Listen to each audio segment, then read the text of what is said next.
esta segunda parte, después del receso, estamos trabajando continuamos trabajando con los mapas de datos continuos, ¿no? Donde los valores, las informaciones, las variables geográficas medibles, ¿no? Son medibles en cualquier parte de la superficie del terreno, teniendo como ejemplo la temperatura del aire, la presión atmosférica.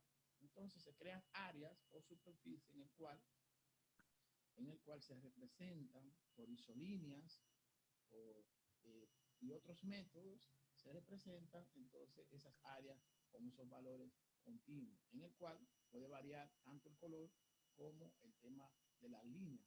La isolínea se utiliza, favorece la representación de esos datos continuos, ¿no? Entonces aquí estábamos viendo un mapa basado en imágenes satelitales de valores continuos, ¿no? Varían continuamente a lo largo del territorio, de la biomasa en toneladas por hectáreas en el 2002 en el territorio de Estados Unidos, donde los valores, donde hay mayor intensidad, ahí hay mayor cantidad de toneladas por hectáreas, ¿no? A esa fecha del año 2000. Aquí en esta superficie podemos ver entonces y asumir que son las zonas donde hay menos biomasa. En el caso de este mapa también de valores continuos, lo que representaba era la concentración de arsénico, en un 25% en el agua, ¿no? En el agua subterránea. Muestras que se tomaron, ¿no? Y lo que era igual o excedía ese 25% de concentración en el agua, entonces se fue representando acá en esta simbología, y eso es lo que vemos en el mapa. Aquí vemos que donde está un poco blanco, entonces es que no había datos suficientes, donde está verde es que la concentración era de 1 o menos, ¿verdad? Microgramos por litro. 3, donde era un verde claro, aquí tenemos 5, ya va subiendo, ¿no? Hasta que llega a rojo, vemos esos puntos aquí. Y tenemos que recordar que los mapas nos sirven para comunicar, ¿no? Para comunicar, en este caso, informaciones. Las informaciones que estamos comunicando son datos continuos de concentración de arsénico.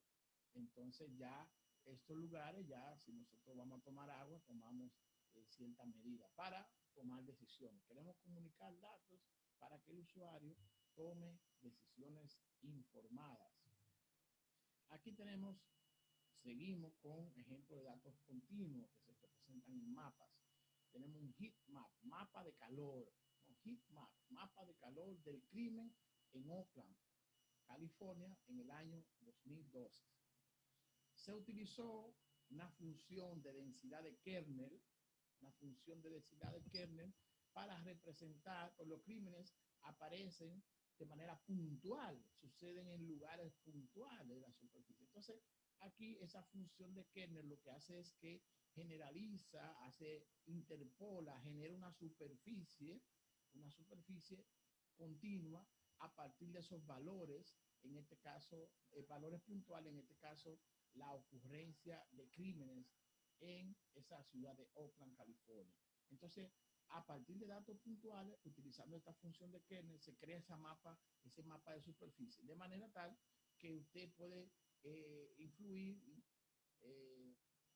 donde hay mayor intensidad de crimen, ¿no? Por longitud, por área, ¿no? Por área, en el área que hay mayor probabilidad de crimen según los datos históricos. Y esto se logra crear esa superficie continua, suave, utilizando esta función de densidad de kernel.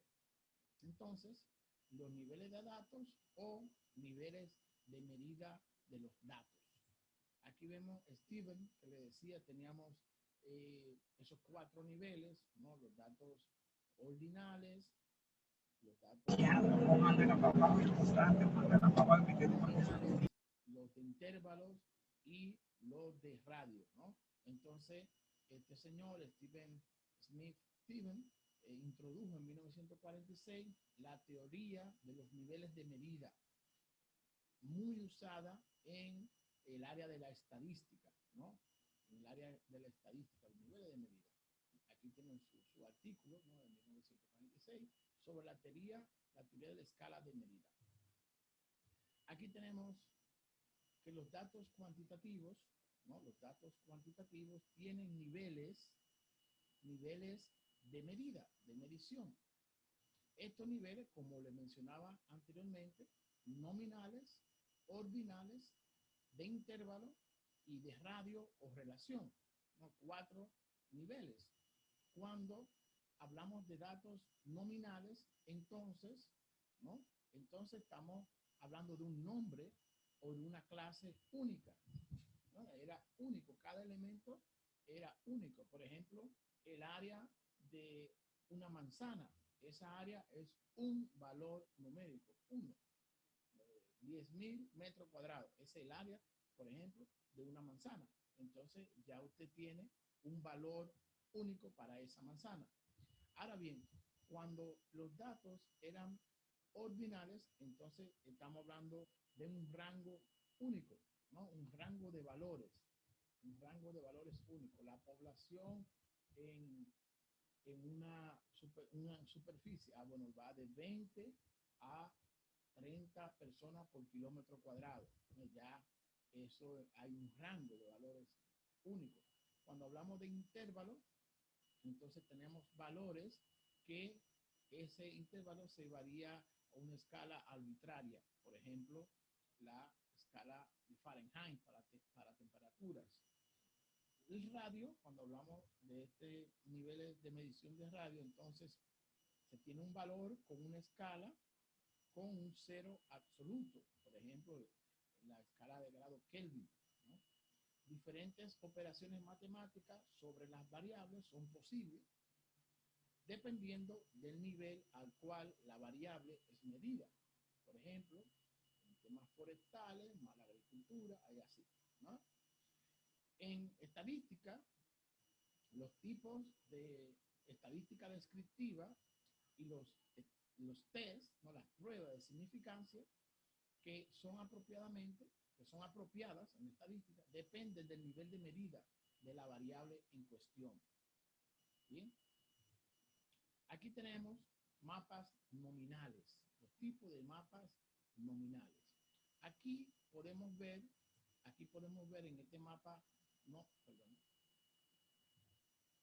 en este mapa nominal vemos los tipos de climas, ¿no? Los tipos de climas en Australia. Aquí vemos clima ecuatorial, tropical, subtropical, tipo de suelo, ¿no? Ecuatorial, tropical, subtropical, desértico. Entonces, fíjense, en esa unidad de área, cada una de esas unidades de área, solo puede haber un valor. Si es ecuatorial, bueno, mira, aquí ecuatorial. Desértico, aquí en el centro. Un valor que describe esa unidad de área. Por eso es nominal. Es nominal, tiene un valor único.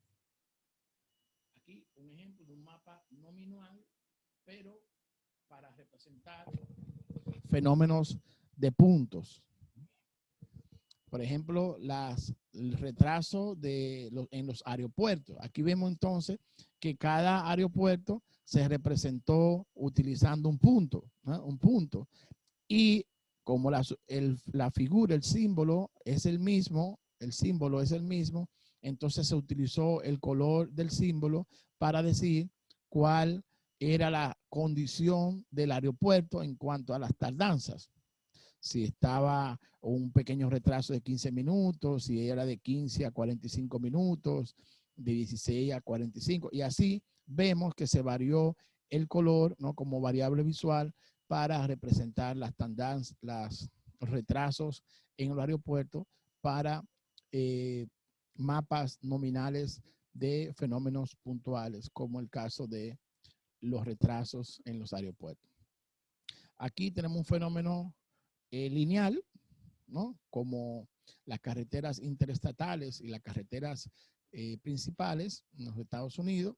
Entonces, como es un fenómeno lineal, nominal, entonces en la clasificación del tipo de carretera, el tipo de carretera entonces definía una condición única de cada carretera que definía su nombre, su tipo. Entonces, un valor cuantitativo, aquí tenemos un mapa nominal lineal, de líneas. Aquí tenemos entonces un mapa nominal, características únicas que describen un fenómeno, pero de superficies, de áreas. En este caso, el uso del suelo. Entonces aquí vemos los diferentes tipos de uso del suelo. En una superficie vemos si es agua abierta, ¿no? Este color, nieve, perenne, que aparece en algunos momentos, ¿no? Espacio abierto con una baja intensidad, media, alta intensidad, y así, ¿no? Suelo descubierto, sea roca, sea arena, sea grava, y así, ¿no? Tenemos diferentes tipos de suelos representados aquí, pero sabemos que las características por área, por lineal o puntual son únicas. Entonces los datos nominales están relacionados a nombres o a clases existentes, ¿no? A una clase existente. Por ejemplo, los nombres de lugares y leyendas importantes. Así lo podemos ver en los mapas. Si a nivel de punto, ¿no? Podemos ver la etiqueta de un lugar, de una localización.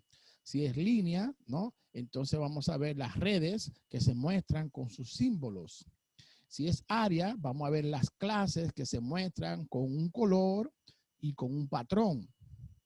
Los datos son los datos, nivel de datos más simple, no realmente para análisis cuantitativo. Por eso, como veíamos en los ejemplos anteriores, ¿no? Cuando era puntual se refería a nombres, básicamente, líneas, ¿no? Veíamos las características, la clasificación de la carretera. Aquí vemos el tipo de suelo y aquí se resume las informaciones relacionadas al nivel de datos nominal, ¿no? Sí, para puntos, leyendas, nombres, líneas, el nombre de las redes y sus símbolos, y carretera, entonces las clases que se muestran por colores y patrones. Y dice es el número, el nivel más simple de los datos, no realmente análisis cuantitativo es posible porque son más descriptivos. ¿Sí? Entonces, creo que hasta ahora lo vamos a dejar hoy porque tenemos una participación un poco baja. Entonces, sería bueno tener interacción con los otros compañeros. Bueno.